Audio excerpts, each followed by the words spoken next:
Assalamualaikum warahmatullahi wabarakatuh. Selamat malam semuanya. Malam. Kami dari kelompok 3. Nah, pada kesempatan kali ini kami akan mempresentasikan hasil analisis kami mengenai startup syariah yang akses berkembang dengan pendanaan halal. Di sebelah saya ada Nafa dan Ray dan juga Fida yang akan memandu jalannya presentasi ini. Industri fintech di Indonesia sedang berkembang pesat. Tapi bagaimana dengan yang berbasis syariah? Nah, startup yang kami pilih sebagai studi kasus hari ini adalah PT Alami Fintech Syariah atau yang lebih dikenal dengan Alami. Benar sekali Mawan, jadi Alami ini didirikan pada tahun 2018. Mereka berfokus sebagai platform peer-to-peer, financing syariah untuk membiayai usaha-usaha produktif, khususnya usaha kecil dan menengah atau UMKM. Karena Alami tidak cuma sekedar beroperasi, tapi mereka sudah berizin resmi dari OJK dan diawasi ketat oleh Dewan Pengawas Syariah. Sampai saat ini, mereka sudah menyalurkan dana hingga triliun rupiah loh. Wah, angka yang fantastis untuk sebuah startup syariah ya. Nah, sekarang pasti muncul pertanyaan, dari mana Alami mendapatkan sumber pendanaan tersebut dan bagaimana akadnya agar tetap halal? Silakan Ray untuk menjelaskannya. Oke, terima kasih Mawang. Jadi, sumber dana Alami ini menggunakan sistem crowdfunding atau mobilisasi dana publik digital. Dana didapatkan dari dua sumber utama. Pertama, dari investor retail, yaitu masyarakat umum seperti kita-kita ini. Dan kedua, dari investor institusi seperti perbankan syariah atau venture capital syariah. Nah, untuk memastikan prosesnya 100% halal, ada dua akad utama yang diterapkan di sini. Akad wakalah bil ujrah. Ini terjadi antara si pendana dengan platform Alami. Pendana memberikan kuasa kepada Alami untuk mengelola dan menyalurkan dananya ke UKM. Sebagai gantinya, Alami berhak mendapatkan ujrah atau biaya jasa pengelola. Jadi, tidak ada sistem bunga di sini.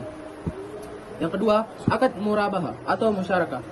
Ini dipakai saat Alami menyalurkan dana ke UKM penerima pembiayaan. Biasanya berbentuk invoice, financing atau talangan dana berbasis tagihan proyek. Aku mau menambahkan sedikit tentang model bagi hasilnya ya kan. Di Alami ini porsi keuntungannya atau yang kita sebut dengan nasib nisbah itu sudah disepakati di awal, di awal banget sebelum proyek didanai. Jadi keuntungannya yang didapat dari proyek UMKM itu dipotong biaya platform, lalu sisanya dibagi rata ke para investor sesuai porsi modal yang mereka masukkan. Dan yang paling penting, prinsipnya adalah risk sharing. Kalau terjadi risiko bisnis murni yang bukan karena kelalaian UKM, itu risiko ditanggung bersama secara adil. Menarik sekali. Artinya, keadilan menjadi poin utama di sini. Lalu bagaimana cara Alami untuk membuktikan ke masyarakat kalau sistem mereka benar-benar transparan? Silahkan Fida untuk menjelaskan. Nah, ini poin yang sangat krusial. Kemauan Alami menjamin transparansi lewat 3 macam. Yang pertama, ada sistem reply atau ringkasan informasi produk di aplikasi. Jadi, sebelum investor menaruh uang, mereka bisa melihat cara kredit, scoring, dan detail risiko proyek secara terbuka. Yang kedua, semua transaksi divalidasi dengan tanda tangan elektronik, sah, dan dipantau real time melalui dashboard.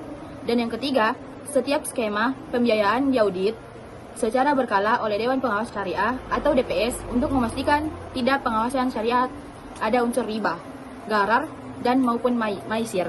Walaupun sistemnya sudah bagus, tentu ada keuntungan dan tantangan tersendiri dalam ekosistem pendanaan syariah ini. Betul Fida, kalau dari sisi keuntungan, jelas bebas dari bunga bergulung yang menjerat. Bisnis jadi lebih berkah karena ada nilai etis, dan ini membuka ceruk pasar baru bagi konsumen muslim yang sangat peduli dengan kehalalan. Tapi tantangannya juga tidak mudah. Literasi masyarakat tentang pembiayaan syariah masih agak rendah. Banyak yang mengira syariah itu cuma ganti istilah saja. Dan juga padahal mekanismenya itu beda jauh. Selain itu proses syariah due diligence di awal sangat ketat karena bisnis yang dibiayai tidak boleh bersentuhan dengan industri non-halal sama sekali. Likuiditas itu dari lembaga venture kapital murni syariah di Indonesia juga masih terbatas. Luar biasa sekali penjelasannya. Kepatuhan syariah dan integrasi teknologi ternyata bisa berjalan beriringan ya. Baik, silahkan Fida untuk memberikan kesimpulan dan rekomendasi penutup dari kelompok kita.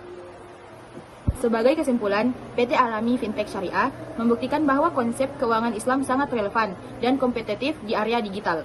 Penggunaan akad wakalah bil ujrah dan murabahah berhasil menciptakan keadilan distributif yang transparan bagi pemilik modal maupun pelaku usaha. Rekomendasi dari kelompok kami untuk teman-teman startup yang ingin mencari pendanaan halal.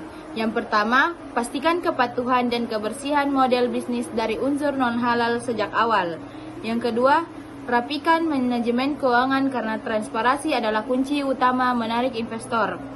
Yang ketiga, jangan ragukan memanfaatkan P2P lending atau equity crowdfunding syariah sebagai alternatif modal awal yang berkah. Wabillahi taufiq wal hidayah. Wassalamualaikum warahmatullahi wabarakatuh. Bye-bye.